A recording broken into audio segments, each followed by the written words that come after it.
Hello friends, welcome to Ranju's food. ഇന്ന് നമുക്കൊരു easy ആയിട്ടുള്ള തേങ്ങ അരച്ച മീൻകറി ആയാലോ. അപ്പോൾ നമുക്കിന്ന് പെട്ടെന്ന് നമുക്കുണ്ടാക്കാൻ പറ്റുന്നൊരു മീൻകറിയാണ് കാക്കാം.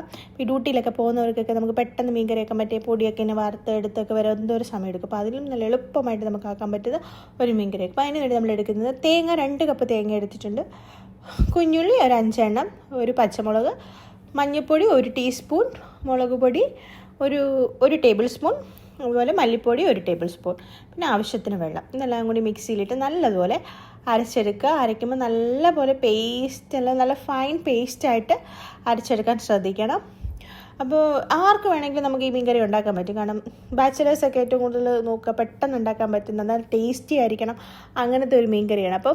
അപ്പോൾ എല്ലാവരും ട്രൈ ചെയ്ത് നോക്കാൻ പറ്റുന്ന ഒരു മീൻകറിയാണ്, പെട്ടെന്ന് ആക്കാനും പറ്റും. അപ്പം നമ്മളിതിന് അടുപ്പൊന്നും ഇപ്പോഴേ കത്തിക്കുന്നില്ല, നമ്മളെല്ലാം അടുപ്പ് കത്തിക്കാതെ നമ്മൾ ആദ്യം ഇതെല്ലാം ചെയ്യുന്നത്. അപ്പോൾ അതിന് വേണ്ടി ഒരു മൺചട്ടി എടുത്ത് വെച്ചിട്ടുണ്ട്.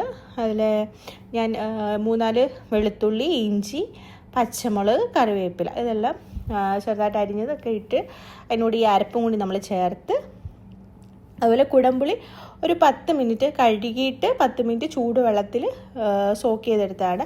പിന്നെ ആവശ്യത്തിന് ഉപ്പ്, ഇതെല്ലാം കൂടി നല്ലപോലെ മിക്സ് ചെയ്യണം. പിന്നെ നമ്മൾ കാണുന്നുണ്ടല്ലോ തേങ്ങ നല്ല തിക്കാണ്, നമ്മൾ കുറച്ച് കറി നമ്മൾ നല്ല ചാറൊക്കെ വേണമല്ലോ. അപ്പോൾ അതിന് നമ്മൾ ആവശ്യത്തിന് വെള്ളം, അത് നിങ്ങളുടെ ഇഷ്ടത്തിന് നമുക്ക് വെള്ളം ഒഴിക്കാം. അതായത് ഒരു എത്രമാത്രം ഗ്രേവി വേണം അതനുസരിച്ച് നമുക്ക് വെള്ളം ഒഴിച്ചിട്ട്, കാരണം ഓൾറെഡി നമ്മൾ തിളപ്പിക്കുമ്പോൾ അത് കുറച്ച് വറ്റും, തേങ്ങ ആയതുകൊണ്ട് നല്ലതായിട്ട് കുറുകി വരും. അപ്പോൾ അതിൻ്റെ ആവശ്യത്തിന് നമ്മൾ വെള്ളം കൂടി വെച്ചിട്ടുണ്ട്. പിന്നെ ഞാനിവിടെ എടുത്തിട്ടുള്ളത് ആവോലി കുറിച്ചിയാണ്, 1/2 കിലോ എടുത്തിട്ടുണ്ട്, ഓൾറെഡി മുറിച്ചൊക്കെ വെച്ചിട്ടുണ്ട്. അപ്പോൾ ആവോലി കുറിച്ച് ആകുമ്പോൾ തേങ്ങ അരച്ച് വെക്കുന്നതാണ് ഏറ്റവും ടേസ്റ്റ്. പിന്നെ എല്ലാവരും പറയും വറുത്ത് കഴിക്കുന്നത്, അപ്പോൾ അത് നമ്മൾ മുളക് കറി വെച്ചാലൊന്നും അത്ര ടേസ്റ്റ് ഉണ്ടാവില്ല. തേങ്ങ അരച്ച് കറി വെക്കും, അല്ലെങ്കിൽ പൊരിച്ചിട്ടെടുത്ത് തിന്നുന്നതാണ് അപ്പോൾ നല്ല ടേസ്റ്റ് ഉണ്ടാവുക. അത് നമ്മൾ ഉപ്പൊക്കെ നോക്കി ഒന്നുകൂടി ഉപ്പെല്ലാം നോക്കി ഇപ്പോഴാണ് നമ്മൾ അടുപ്പ് കത്തിക്കുന്നത്. അടച്ച് വെച്ച് നമ്മൾ ഒന്ന് മീഡിയം ഫ്ലെയിമിൽ വെച്ചിട്ട് തിളപ്പിച്ചെടുക്കുക. അപ്പോൾ നോക്കുമ്പോൾ തന്നെ എൻ്റെ ആ ചട്ടിയുടെ അടപ്പൊക്കെ അങ്ങോട്ട് തുറക്കുമ്പോഴേ എന്താ ഒരു മണം എന്നറിയോ. അത് കുടംപുളി ഇട്ട് മീൻ കറിക്ക് തന്നെ എന്തൊരു വായിൽ വെള്ളം ഊറുന്നൊരു മണമാണ്. പിന്നെ നമ്മൾ പണ്ടുള്ളവർ പറയും ചട്ടിയിൽ നമ്മൾ സ്പൂണോ തവി വെച്ചിട്ട് ഇളക്കാൻ പാടില്ല, അത് ചട്ടി നമ്മൾ കൈകൊണ്ട് പിടിച്ചതിന് കറക്കിയെടുക്കണം. പക്ഷേ എനിക്കത് ഇത്ര പേടിയുള്ളതുകൊണ്ട് ഞാനത് ചെയ്യാറില്ല. അപ്പം അങ്ങനെ ചെയ്യാൻ പറ്റുന്നവർ അങ്ങനെ ചെയ്തോളൂ.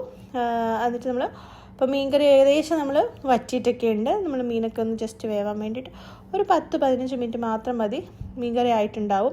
നമ്മൾ അടുപ്പ് ഓഫ് ചെയ്തിട്ട് നമ്മൾ കോക്കനട്ട് ഓയിൽ നല്ല വെളിച്ചെണ്ണ ഒരു ടേബിൾ സ്പൂണ് ഒഴിച്ചിട്ട് നമ്മൾ കറി അടച്ച് വെക്കണം. അപ്പം വെളിച്ചെണ്ണയുടെ ഒരു മണവും എല്ലാം കൂടി വരുമ്പോൾ തന്നെ കുടംപുളിയുടെ മണവും വെളിച്ചെണ്ണയുടെ മണവും ഒരു മീൻകറിക്ക് ഒരു പ്രത്യേക ടേസ്റ്റാണ്. അപ്പോൾ ഒരു പ്ലേറ്റ് ചോറുണ്ടാൻ ഈ ഒറ്റൊരു മീൻകറി മതി. അപ്പോൾ എല്ലാവരും ട്രൈ ചെയ്ത് നോക്കണം, എല്ലാവർക്കും ഇഷ്ടപ്പെടുന്നൊരു മീൻകറി ആയിരിക്കും. ഓരോ നാട്ടിലും ഓരോ തരത്തിലുള്ള മീൻകറിയാണ്. നന്നാലും നമ്മൾ ഈ ഓരോ വെറൈറ്റി വരുമ്പോൾ നമ്മളെല്ലാവരും ട്രൈ ചെയ്ത് നോക്കുക. അപ്പോൾ എല്ലാവരും ഒന്ന് ട്രൈ ചെയ്ത് നോക്കുക, നല്ല ടേസ്റ്റി ആയിട്ടുള്ളൊരു മീൻകറിയാണ്. അപ്പം എല്ലാവരും ട്രൈ ചെയ്തിട്ട് ഫീഡ്ബാക്ക് തരാം. അടുത്തൊരു വീഡിയോയുമായി വീണ്ടും കാണാം. ബൈ.